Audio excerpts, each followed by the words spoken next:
Well, hey, we'll get started since the wind's making it a little chilly here.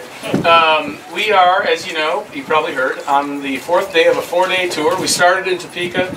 We then hit the Kansas City area, Pittsburgh, Wichita, Hutch, Great Bend, Dodge City, Garden City, Scott City, and then Colby. Let's see if I can get them all down. And then Hayes, then Russell, then Concordia, then Salina, then here. Hey, that's it. And we've got a couple more stops to go. But we're touring the whole state, and we're doing it for two reasons. Two big bits of news to give out. One is that I have appointed or announced someone I'm thrilled to announce as our Lieutenant Governor candidate, Wink Hartman, who is here. And the other is to report the results of the most recent poll in the race by JMC Analytics, which has us with a double-digit lead. We're up to 31% support, and Mr. Collier is at 18%, and the others are at 10 and below. So we've opened up a good lead. Our conservative message is resonating with Kansans, and that's encouraging to me, because that's the only message I got. I don't change my stripes, and I'm running to lead the state of Kansas in a conservative direction, and that's all great too. And before I go further, I want to introduce my family. This is my wife Heather. This is my daughter Reagan, my daughter Lily, my daughter Molly, and those two cuddling over there are Josie and Charlie. They didn't bring a warm enough. Well, JoJo didn't bring a jacket. Anyway, so I'm just delighted to have them on board on this trip. I want to keep it brief because we don't want to stand out here in the cold too long. But we've all got our story. We all came to our ancestors came to America for one reason or another. In my case, the first generation was my great-grandparents. They settled in Wisconsin, and they started businesses and farms. That's what people did. They came to America and they started business, started a farm. And it was easy to do in the late 1800s, first half of the 20th century. There wasn't overbearing taxation, there wasn't regulation choking businesses and farms. And then, so they had dairy farms, a bowling alley, a barber shop. And I'm sure all of your stories are the same.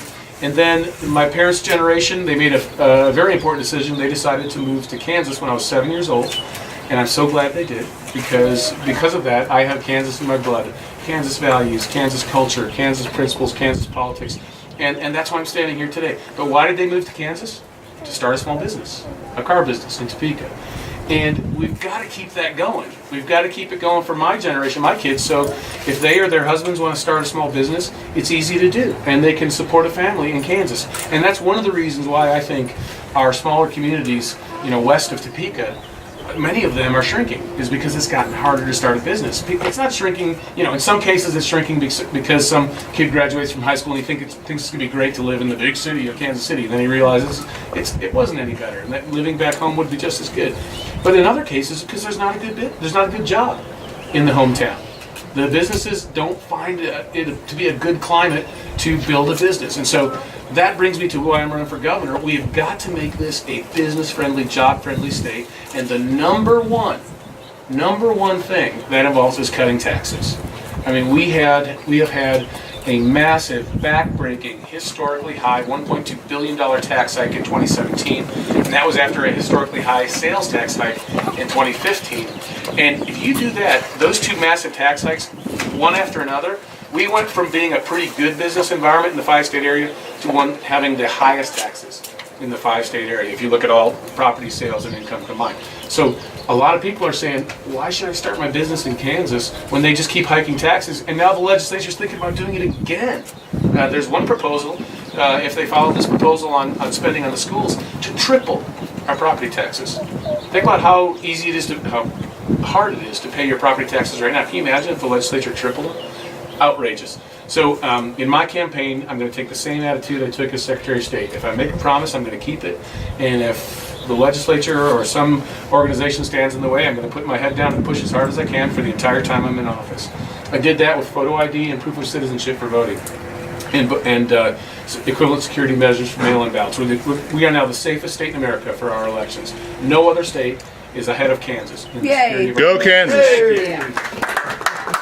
And that's just because I said I was going to do it, and I pushed, and now we have other states copying us, like Alabama. Same thing with cutting government. It's easy to say there's government waste. and then walk on to the next event. You've got to put your head down and push. And so that's what I did as Secretary of State. I said, okay, let's do it. I came in the agency at a $7 million budget. Each year, I told my deputies, let's cut some more, cut some more, cut some more. Now we're down to $4.6 million. So in 7 years, we cut more than a third of the budget out. And that's a relatively small agency. I'm telling you this, and I was able to make good on that promise. If I could do that in one agency, just wait to what we do in the entire state budget. We are going to find similar cuts, and we're going to do it. I'm promising you, we are going to cut the budgets, and we're going to cut them significantly, just like I did at the Secretary of State's office. I do not believe it. When people in Topeka say, especially liberal people in the legislature say, oh, we've already cut the government, there's no savings to be had. Baloney. I will find savings. That's right. There is savings to be had. So we're going to do that as well. And then the third thing I did as Secretary of State, and I'll be able to build on it as governor, is making it a more business-friendly environment. I promised I would do that, and we did a bunch of incremental steps, and altogether they've helped a lot. So the first thing we did is that we put things online that weren't online before. So if you want to start a business, you don't have to go to Topeka and get a form. You don't have to call somebody on the phone and get a form. It's all online. And I was amazed that it wasn't all online in 2010 when I started. We created a Kansas Business Center. You go on the Secretary of State's website, there's a separate thing called the Kansas Business Center.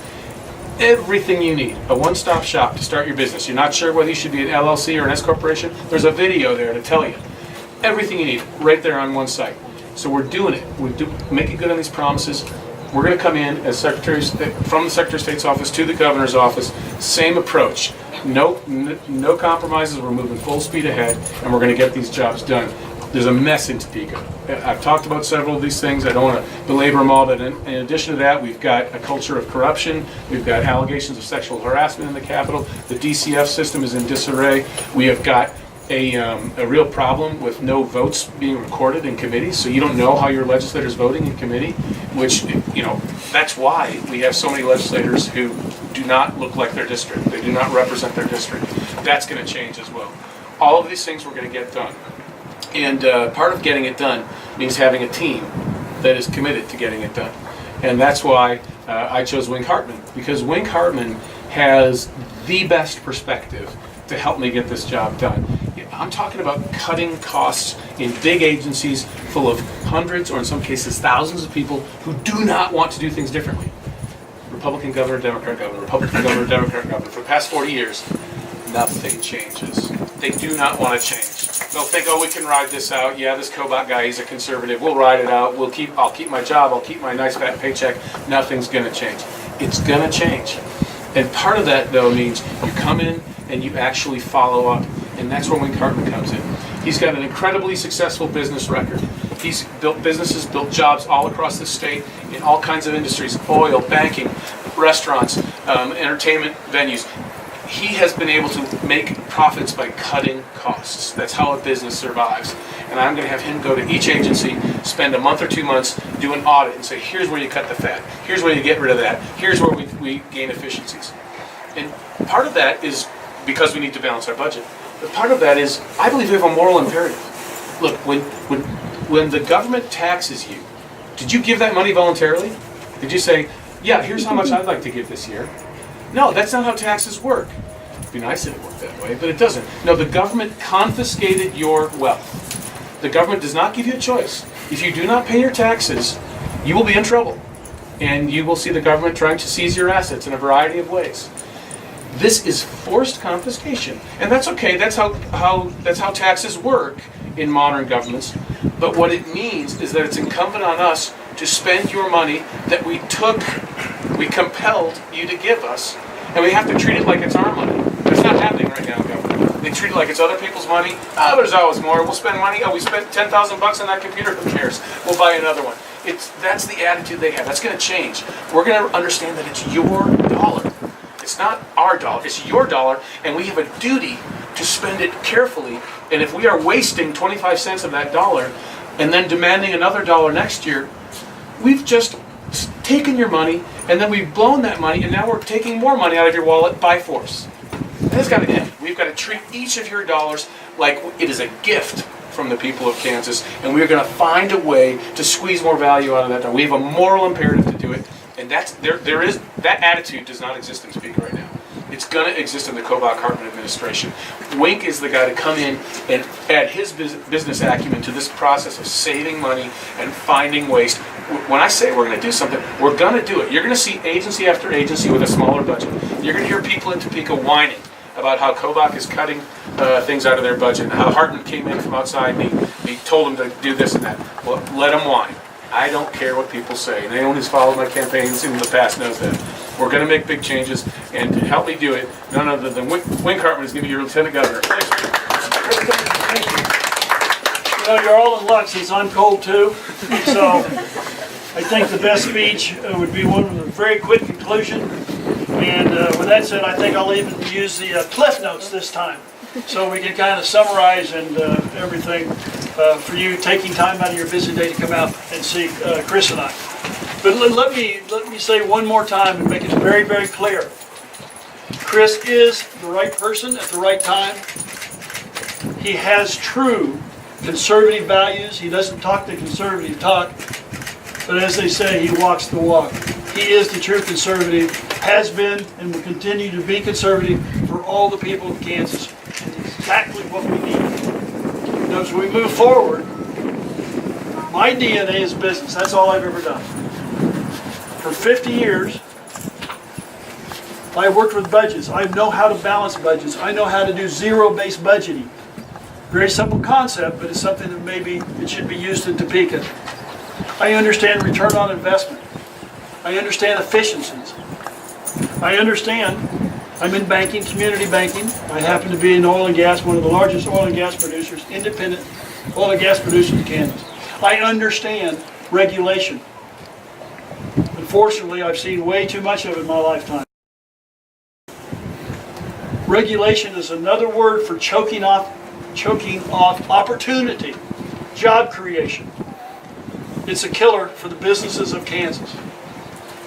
Kris, as our leader, we will correct that. We will take and roll back regulation. We will make it business friendly so you can expand and or grow and or bring more business to our state.